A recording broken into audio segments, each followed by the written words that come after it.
Hello दोस्तों, कैसे हैं आप। दोस्तों, कोई भी जॉब न्यूज़ हो मैं आपके पास अपडेट ज़रूर लाता हूं।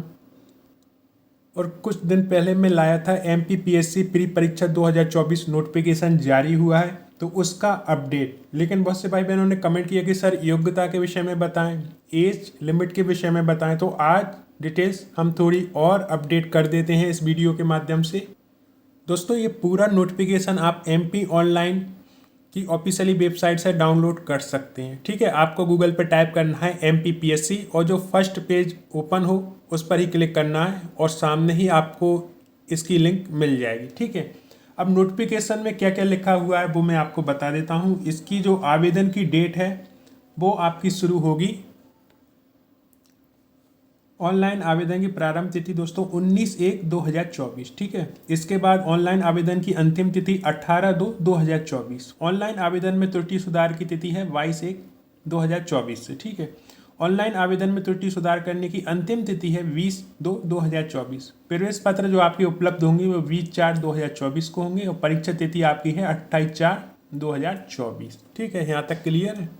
अब देखते हैं आयु की गणना कब से हो रही है। आयु की गणना आपकी होगी 1 जनवरी 2024 से। ठीक है, 1 जनवरी 2024 को आपकी जितनी आयु है वही मान्य होगी।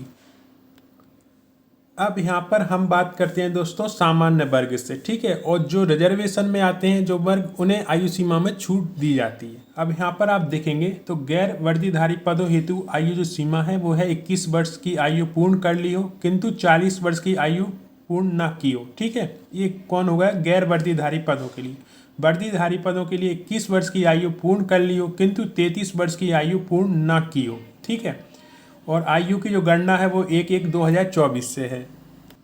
अब हम आयु सीमा में छूट की बात करते हैं दोस्तों। ठीक है, उच्चतर आयु सीमा में वर्ग विशेष को दे छूट।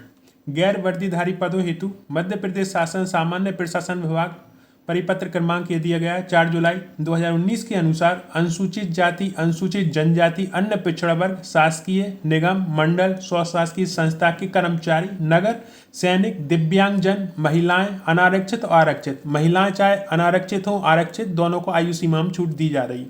आदि के लिए अधिकतम आयु सीमा 5 वर्ष की छूट प्रदान की जाती है। जैसे कि 40 वर्ष है सामान्य वर्ग के लिए, है ना, 40 से ऊपर नहीं होनी चाहिए।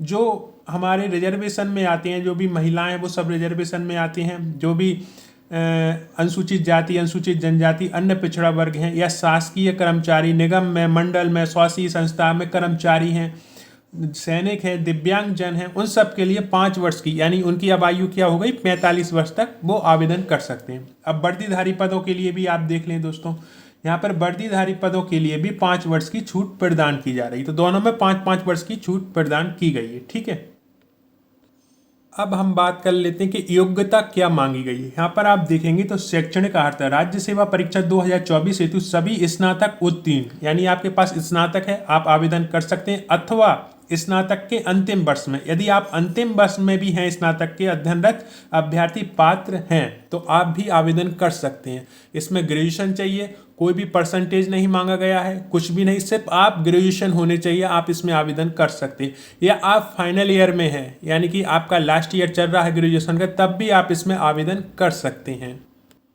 अब दोस्तों पद की बात करें तो विभिन्न विभागों में विभिन्न पद निकले हुए हैं। यहाँ पर आप देखेंगे तो विभिन्न विभाग हैं, उनमें भिन्न भिन्न जो है पद निकले हुए हैं। ठीक है, तो एक साथ सभी के लिए आवेदन हो जाता है ना। अब जैसे वर्दीधारी पद हैं तो उसके लिए जो है आप सक्षम होने चाहिए, हाइट वगैरह भी इसमें लिखी हुई है कि किस हिसाब से, है ना। और गैर वर्दीधारी पद है उसके लिए तो सभी आवेदन कर सकते हैं। ठीक है, जहाँ तक हम सेंटर की बात करें दोस्तों, हर जिले में इसका सेंटर आपको देखने को मिल जाएगा।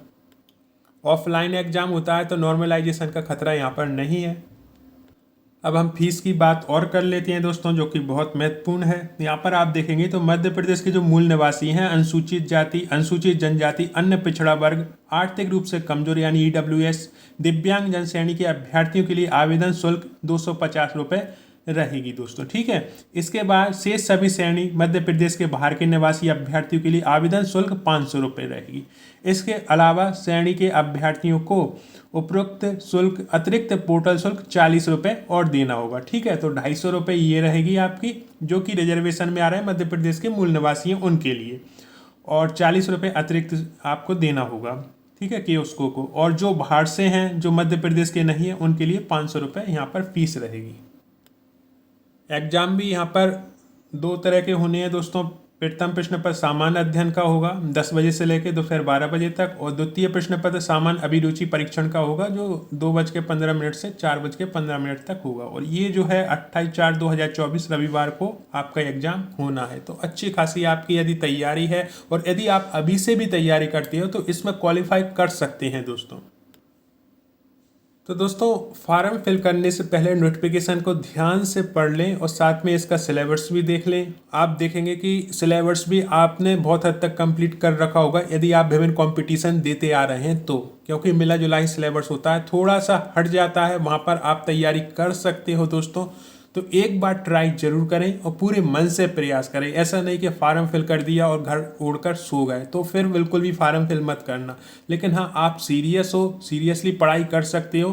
पढ़ाई भी कितने घंटे करनी है वो भी मैं आपको बता दूं कि कम से कम 4 से लेकर 6 घंटे आपको इसे देना होगा। मिनिमम 4 घंटे दे सकते हो, और यदि आप और समय दे सको तो कम से कम 6 घंटे इसमें आपका हो जाएगा। यदि आप 4 घंटे भी दे रहे हो, जैसे आप वर्क कर रहे हो, कोई प्राइवेट वर्क कर रहे हो, और रेगुलरिटी के साथ पढ़ते हो और सिलेबस को कंप्लीट करते हो, क्योंकि आप भटक जाते हो, सिलेबस को छोड़ देते हो, जो भी बुक्स आ रही है सामने उन्हें रटने बैठ जाते हो, तो उससे कोई फ़ायदा नहीं है। अपना सिलेबस अपने सामने रखें और उस हिसाब से पॉइंट टू पॉइंट यदि आप क्लियर करेंगे तो इसे आराम से क्लियर कर ले जाएंगे। क्योंकि आजकल पढ़ने के लिए बहुत है, लेकिन हम क्या छोड़ें ये हमें मालूम होना चाहिए, वो आपका सिलेबस ही आपको बता सकता है। आप यदि मटेरियल की बात करोगे तो नेट पर मटेरियल की भरमार है, आपकी पूरी लाइफ निकल जाएगी तब भी वो मटेरियल ख़त्म नहीं होना है।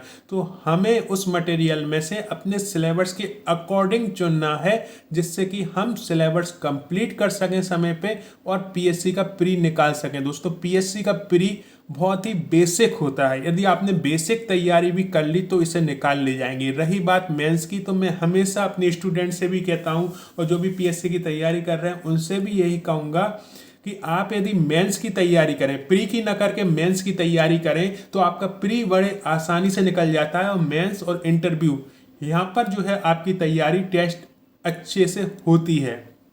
तो मैं यही आपको सजेशन करूँगा कि प्री का सिलेबस देख लें और उससे तैयारी शुरू करें यदि आपने अभी तक तैयारी नहीं की है, और अपनी तैयारी मेंस के हिसाब से जारी रखें कि हमें प्री तो निकल ही जाएगा, मेंस में भी हमें अच्छा करना है दोस्तों। और जो भी मेरा वीडियो देख रहा है यदि उसने यहाँ तक देखा है और डेफिनेटली वो यदि सिविल सेवा में जाना चाहता है, तो एक बहुत अच्छी अपॉर्चुनिटी उसके सामने है। हमें एक पद चाहिए और एक पद के लिए जितनी कड़ी मेहनत कर सको दोस्तों करो। ये वीडियो सूचना मात्र था। आपको और कुछ भी जानना हो तो कमेंट बॉक्स में लिखें, मैं अगले वीडियो में से जरूर क्लियर करूंगा। आपने इस वीडियो को देखने के लिए इतना कीमती समय निकाला, उसके लिए दिल से धन्यवाद।